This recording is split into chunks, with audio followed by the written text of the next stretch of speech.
बिस्मिल्लाहिर्रहमानिर्रहीम। अस्सलाम वालेकुम। दुनिया में अगर इस वक्त पाए का लीडर है कोई पूरी दुनिया में, तो वो है चाइना का president Xi Jinping. Xi Jinping की क्वालिटी ये है कि जब ये प्रेसिडेंट बने, इन्होंने एक फैसला किया कि एक तो वो जितने पुराने लैंड्स थे इंडिया के, चाइना के साथ डिस्प्यूटेड, भूटान, ये वो और साउथ चाइना सी, उसे फैसला किया कि अब मैंने काम ये करना है कि अपनी फ़ौज को एक तो जंग के लिए तैयार करना है, अपनी तमाम तर फौज को आर्टिफिशियल इंटेलिजेंस के ज़रिए मॉडर्नाइज करना है, और उसके बाद चंद सालों के बाद मैंने चढ़ाई कर देनी है। इस वीडियो की अहम डिस्कशन चलती रहेगी, लेकिन इससे पहले आप वीडियो को लाइक करें, हकीकत टीवी को सब्सक्राइब कर लें और बेल आइकन पर ज़रूर क्लिक करें। आपकी स्क्रीन पर इस वक्त मनाजिर चल रहे हैं, ये चाइनीज़ मीडिया के हैं। आपको इसमें देखकर कुछ खास नज़र नहीं आएगा, लेकिन अगर गौर से देखेंगे तो इसमें ना कश्मीर भारत का हिस्सा है, ना अरुणाचल प्रदेश है, ना लद्दाख है, और ना ही कोई और। अब ये वो तब की फुटेज है जब मोदी 2015 में भाग भाग कर चाइना के दौरे पर गया, शी जिनपिंग से मुलाकात हुई वहाँ पर जाकर, और उस मुलाकात के अंदर मोदी बड़ा जोश और बहुत ज़बरदस्त तरीके से मिल रहा था शी जिनपिंग से, लेकिन उसको पता नहीं था चाइनीज़ मीडिया, चाइना की आर्टिफिशियल इंटेलिजेंस, चाइना की इंटेलिजेंस एजेंसी और चाइना की फ़ौज क्या खेल खेलने वाली है उनकी हुकूमत के साथ मिलकर, ये इंडिया को पता नहीं था। जब मोदी वहाँ पर पहुँचे तो तभी उन्होंने पेशन गोई कर दी थी कि अरुणाचल गया तुम्हारे हाथ से तमाम चीज़ें गई। अब इस वक्त सूरत हाल ही है, उसके बाद जब मोदी ने शी जिनपिंग को बुलाया इंडिया में, तो जानते हैं उस वक्त क्या सूरत हाल हुई। उस वक्त मोदी उससे गुफ्तगू कर रहा था, जी वो आए लद्दाख पे ज़रा हम बातचीत तो करें, वो जी अरुणाचल पर। तो शी जिनपिंग ने कहा कि नहीं, वो अभी मौका नहीं है इस पर बात करने का, आप ज़रा ये बताइए ना कि भारत के अंदर क्या चल रहा है, आपकी तरक्की कैसी है, ये वो, हम आपके साथ ट्रेड कैसे बढ़ा सकते। जब भी वो बात करना चाहे वो टाल दे, क्योंकि उनको तो नहीं पता था कि 2020 में ही क्या करने वाले। अब इस वक्त करंट सूरत हाल है कि एक तो चाइना ने लद्दाख में एक्साई चीन वाली साइड इन जगहों पर S-400 डिप्लॉय किया है। चाइना ने यहाँ पर रेडार सिस्टम, यहाँ पर उन्होंने ड्रोन्स, अपनी फौज, उन्होंने हर तरह की जो चीज़ डिप्लॉय कर सकते थे कर दी है। इंडिया ने इस वक्त अरुणाचल प्रदेश में इसराइल के हैरन ड्रोन्स तैनात कर दिए हैं, और ये वो जो ड्रोन्स है ये है बड़े ख़तरनाक, और इनकी सबसे ज़्यादा खासियत ये है कि ये 45 घंटे तक 35,000 फीट की बुलंदी तक ये उड़ सकते हैं, और इसमें सबसे ज़्यादा अजीबोगरीब सूरत हाल है कि ये नीचे स्कैन कर सकते हैं एरिया को, और उसके बाद अपने टारगेट को निशाना बना सकते हैं। देखिए 45 घंटे तक लगातार कोई 35,000 फीट की बुलंदी तक उड़ सके तो कोई आम ड्रोन नहीं है। अब चाइना को हराने के लिए इसराइल ने काम ये किया है कि इंडिया की मदद को आए हैं। अब ये तमाम तो ड्रोन उड़ाने, इंटेलिजेंस मालूमात देने, इसको तमाम सैटेलाइट और तमाम जितनी भी इंफॉर्मेशन है इसराइल इसमें मदद कर रहा है। देखिए अच्छी बात है कि चाइना को इस चीज़ का एहसास है, और चाइना और इसराइल आमने सामने आएंगे तो इसमें मुसलमानों का फ़ायदा है, क्योंकि आप जानते हैं कि जब मस्जिद अक्सा का मामला आया था तो चाइना ने जाकर क्लियरली कह दिया था रशिया को, और पैगाम दे दिया था इसराइल को कि स्टेटस को नहीं बदलना चाहिए, अगर बदलेगा तो फिर हम हमले के लिए आएंगे। वैसे चाइना कभी किसी के मामले में ऐसा नहीं करता, लेकिन उसको पता है वो मुसलमानों के साथ खड़ा होना चाहता।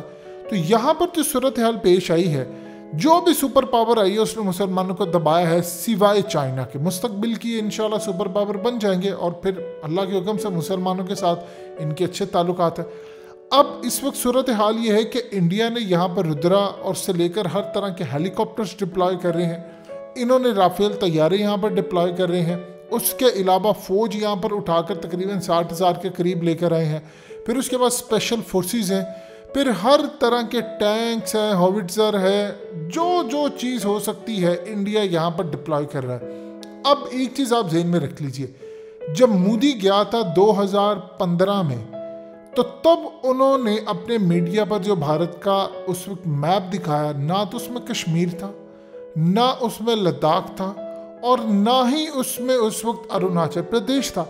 जब ये चीज़ें उस वक्त उन्होंने नहीं दिखाई तो सोचिए अब वो क्या करने जा रहे हैं। इंडिया को ये बात पता चल चुकी है कि इंडिया का जो मौजूदा आर्मी चीफ है ये इंडिया के लिहाज से बेहतर है, यानी बिपिन रावत से बेहतर है। वो स्टूपिड इंसान था।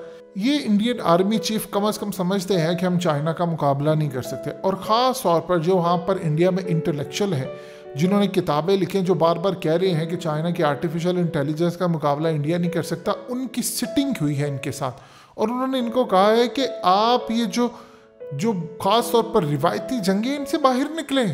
चाइना को आप समझ नहीं पाएंगे। अब आप देख लें कि चाइना ने आज हाइपरसोनिक मिसाइल का जो टेस्ट किया है उन्होंने उड़ा कर रख दिया है।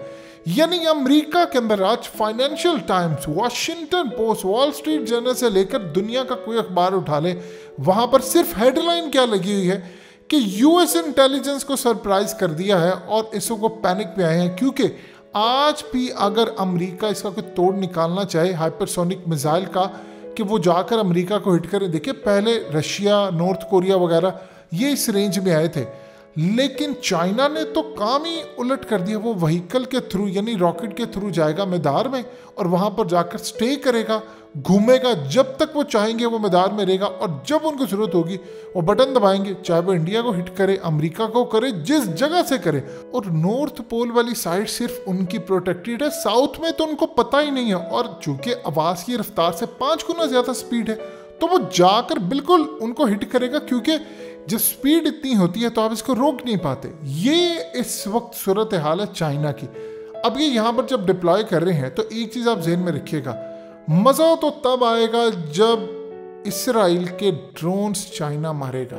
मज़ा तो बहुत ज़्यादा आने वाला है, क्योंकि फिर चाइना और इसराइल के आमने सामने जो मुकाबले होंगे वो मज़ा आएगा उस वक्त। इस वक्त देख रहा है चाइना पूरी तरह मॉनिटर कर रहा है कि कौन कौन इंडिया की मदद कर रहा है, कौन इनके साथ खड़ा है। ईरान ने देखिए खड़े होने की कोशिश की थी इंडिया के साथ, उसके बाद क्या हुआ, चाइना ने शदीद गुस्से का इजहार किया और अब ईरान पीछे है।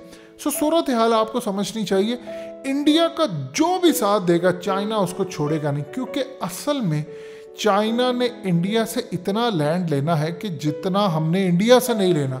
यानी हमने उनसे इतना कश्मीर नहीं लेना जितना उन्होंने लद्दाख, अरुणाचल प्रदेश, उत्तराखंड और दूसरी तीसरी तमाम जगह लेनी है। सो इस सूरत हाल को आप अच्छी तरह समझ लीजिए कि इसराइल का ये जो ड्रोन्स आप तैनात कर रहे हैं इसका फ़ायदा कुछ नहीं होने वाला। ठीक है, आप वक्ती तौर पर फ़ायदा लेंगे।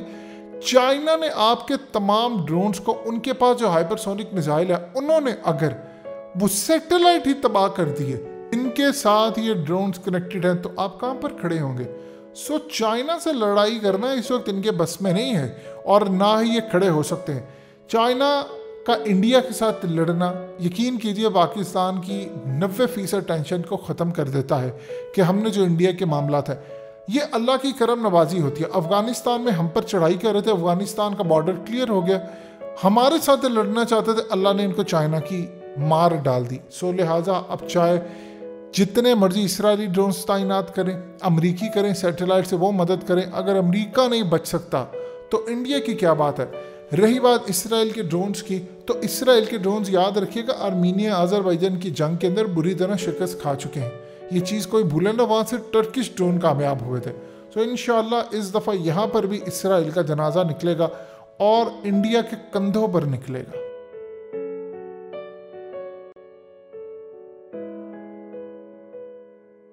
हकीकत टीवी को सब्सक्राइब करना मत भूलें, वीडियो को लाइक करें, शेयर करें और कमेंट सेक्शन में अपनी राय का इजहार ज़रूर करें।